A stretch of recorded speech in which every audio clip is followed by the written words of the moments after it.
Well, hey, fellow crappers, it's your old buddy and your old pal, RD Reynolds here once again.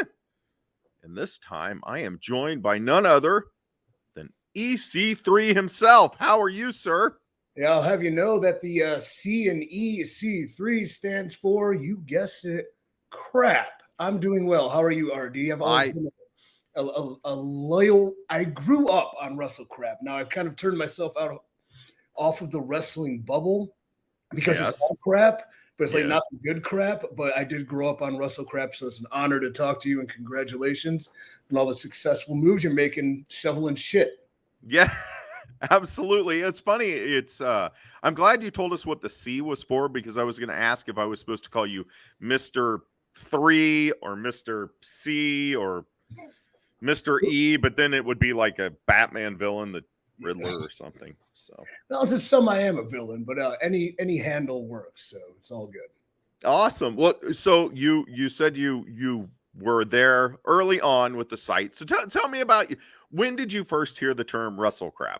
Man, I don't recall, but I know, like, I believe I can hear the dial-up going. I can hear the modem connecting. I can hear my dad going, "You on the damn internet again?" And I'm like, "Yeah, it's WrestleCrap." I don't remember what brought me to it, but I kind of, grew up in the advent of wrestling and the internet kind of co-merging and dirt sheets and, websites. So I think it was probably links through links through links. But I was always a big fan of bad wrestling. So growing up, even in high school, we weren't having, I was a party boy, but we weren't having a party. We weren't trying to, get underage, get our 3-2 beer in us and talk to ladies. What we did one night was have bad wrestling night. So I would reference WrestleCrap for the best options I could find. And if I recall, what I picked was the Big Boss Man riding into the casket funeral. Yeah.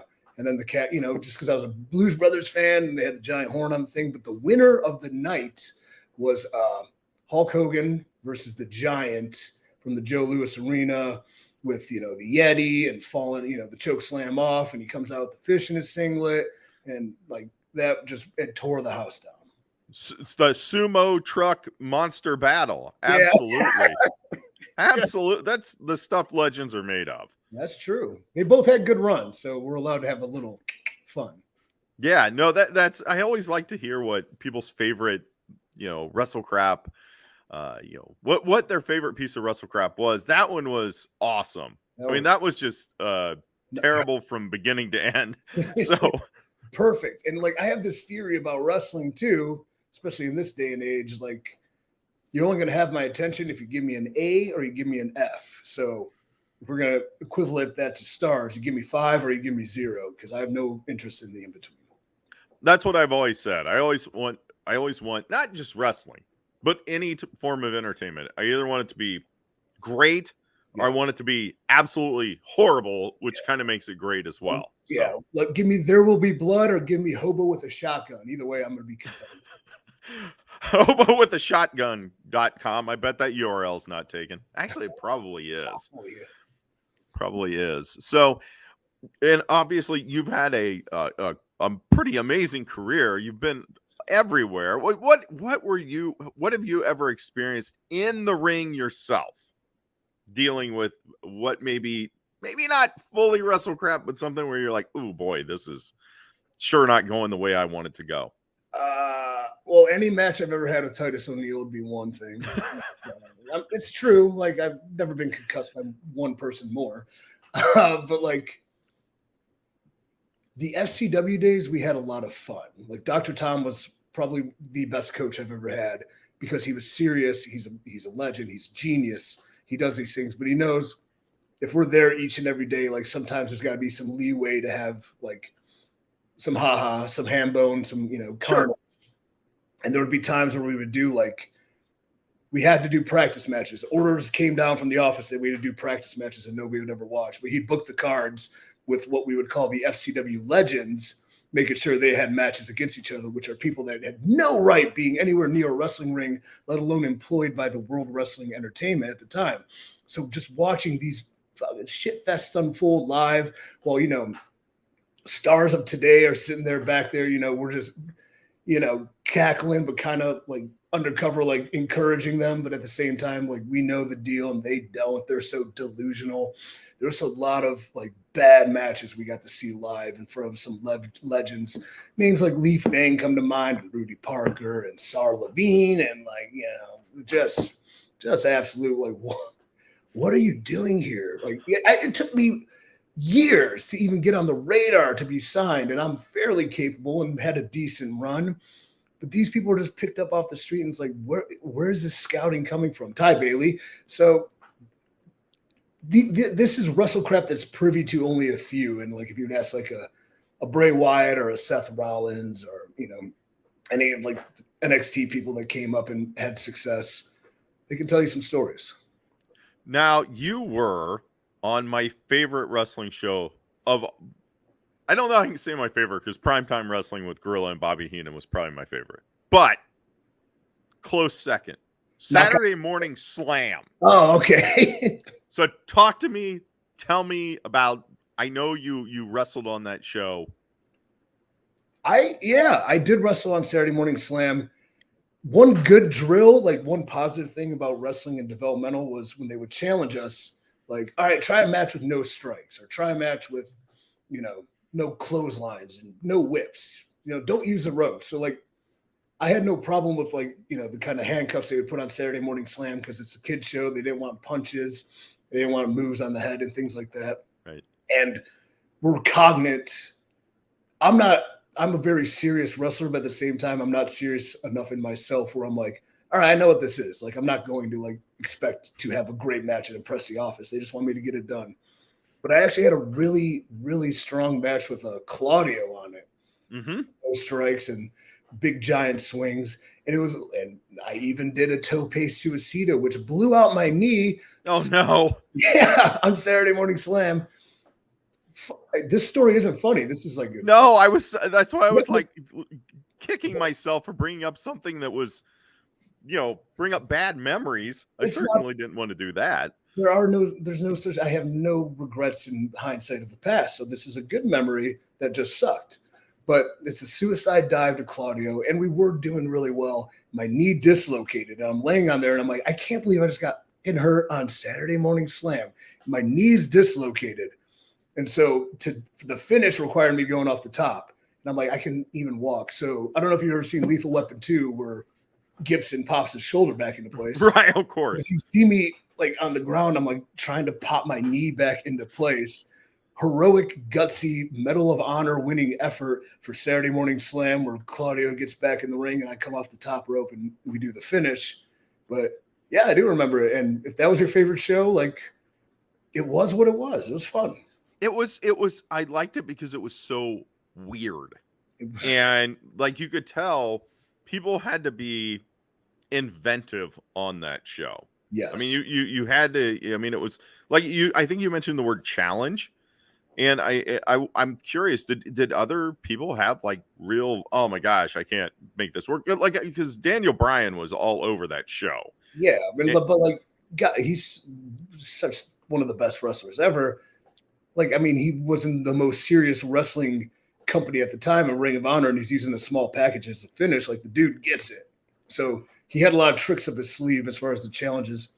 Some people were hesitant because they only know what they know, which is punch and kick and choke, right. So like it just depended on the personality, I guess. But like the best of the wrestlers welcomed the challenge and knew it was kind of horseshit, while the ones that, or whatever, like, oh, I'm not getting my push. I'm on Saturday Morning Slam. Well, so shut up. You're getting paid. Shut up.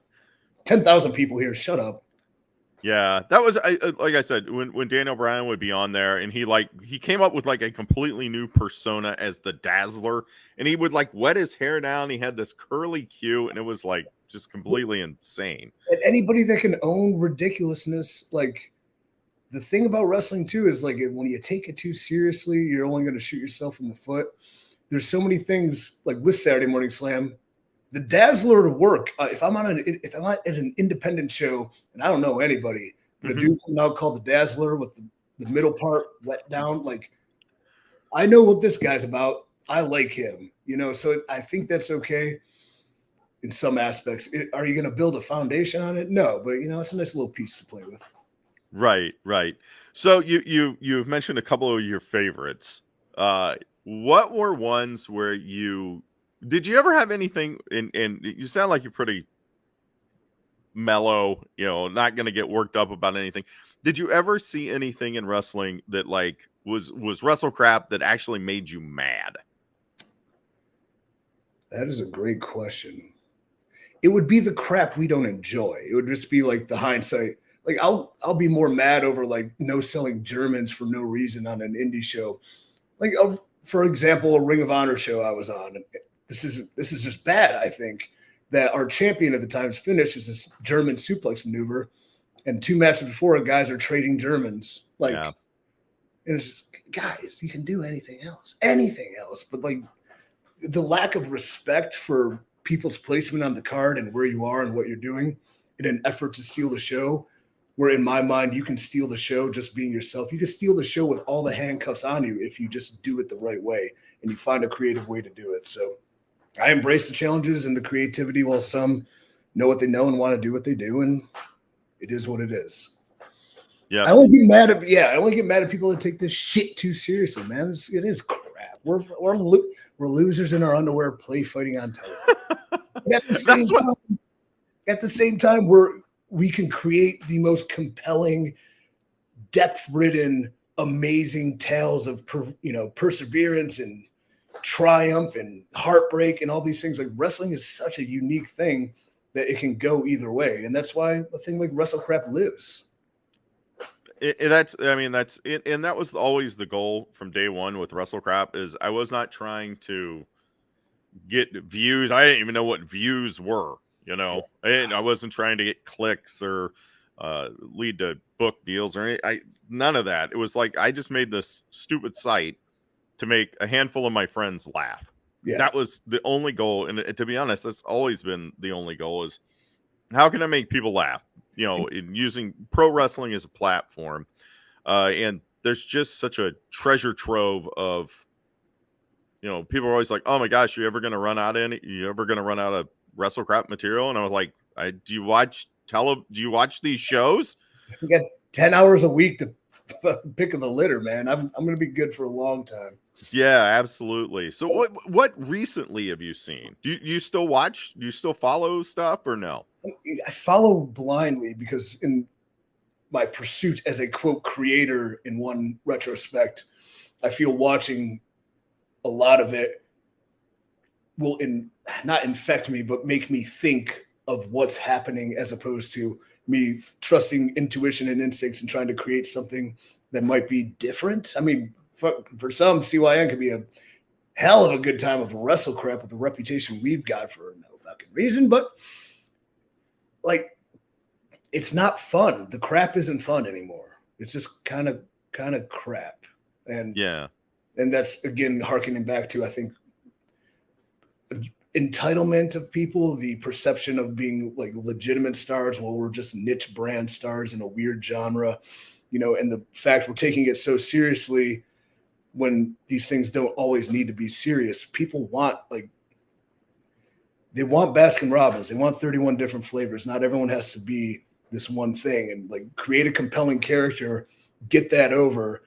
And if you get that over in the beginning, you can take that and become exactly who and what you want to be, which is a top of the card, world-class champion performer. Like, I always harken back. And this is a thing I would get in NXT.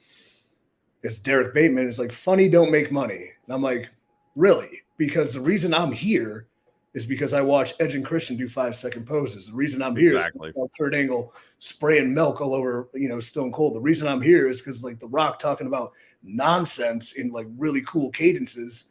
Like, yeah, but they can, but they turn it up and they can kick ass. And I'm like, well, so can I if you book me in something that I can turn it up and kick ass. But if I'm going to be thrown out here to the wolves and you're going to laugh at me, you know what?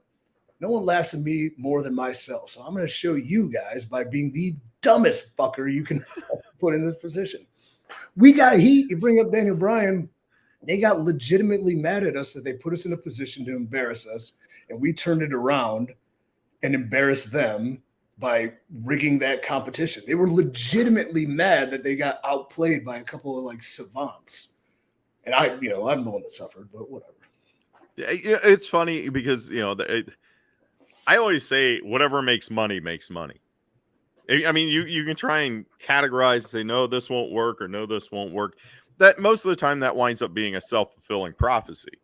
I'm going to make sure this does not work because this is what I don't want to work. Yeah, but if it's something where you have an open mind and say, I can go into this and do whatever. There's a theory too that I would have is like, you don't want to be laughed at, you want to be laughed with. And, again, a guy like Santino made a good amount of money pulling a fucking snake out of his crotch. Right. But like when you, and this is what I think a problem with wrestling comedy has been, when it tries to be funny, it's not funny. But when it embraces the absurdity of what it is, and it lets the people that are clever and creative create within that realm, it's funny. So I think like nothing Vince ever wrote was like, McMahon or Russo. I mean, we're here because of Vince. He's the king of WrestleCrap. But like the intent to do, like, this is going to be hilarious. Like the Mark Henry cologne. Right. I mean, that's a piece of crap. But who wrote that? Mm-hmm. I mean, hey, here's behind the scenes of that one. We want to start doing some Saturday Night Live skits. So do you have any ideas? I'm like, yeah, I have a ton. Here are 5. One of them is a parody of Sex Panther from Anchorman. Right? Absolutely, one of my favorite movies. Yep. I bought all Mark Henry's sweat. I had this new cologne, and I'm walking around backstage, and people are just passing out, throwing up, all these things. It was actually the payoff was people, Bigfoot stick, running away, stinking it up. I'm just chugging along. Hilarious. You're laughing. Interviewer comes, oh, Derek, we need to talk to you real fast. And I'm like, and he turns to me with the microphone, but they just barfs on me. And I'm like, but no, then Vince is like, I like the idea. I'm going to totally rewrite it and do this. Yeah. Whatever. Yeah. No, I always look at like different people in wrestling that are funny. Like you had done stuff with Spud, with Drake Maverick. Yeah. And did I have the timing wrong? Did you do something with him with when he got married? I was one of his best men. Yes. Okay. So he did a series of skits. That's all him too. That was, but I know you were on some of those. Yes. Right. Yes. Those were the funniest things I had seen in wrestling in years. And I was like, why is this just on Twitter? Why is this not on television? And then note to up and coming wrestlers, don't be afraid to get yourself over. I just talked with Vince about it on our show.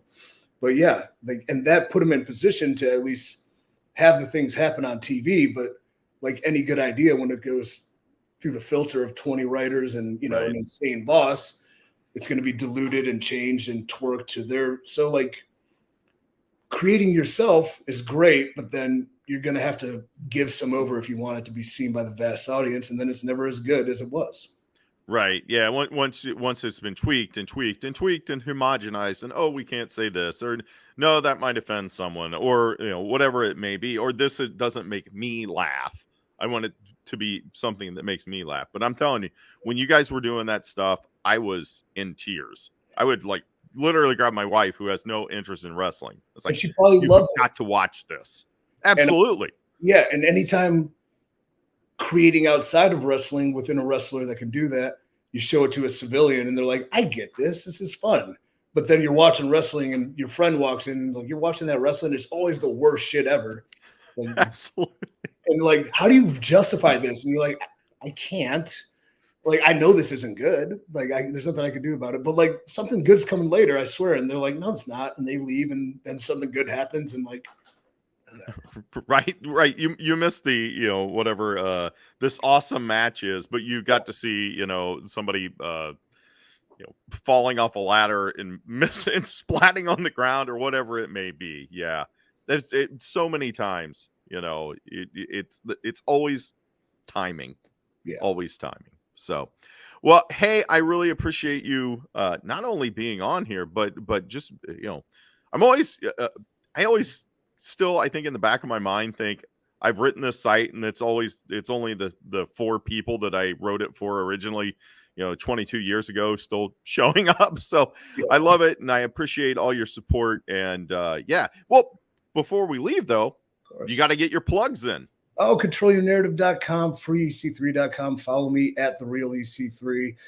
Check me out on NWA. Check out whatever crazy project I'm doing that's blowing up in my face, trying to be unique and different, because one of them's going to work. You throw enough shit against the wall, something's going to stick. I'm super jacked. Join.freeec3.com for customized nutrition and training programs I make. If you use the code Vince, you get 90% off the first month. That's a Vince Russo thing. But short of that, you know where to find me. And I'm awesome. So I will agree with that. Thank you so much for your time, and we will catch you later.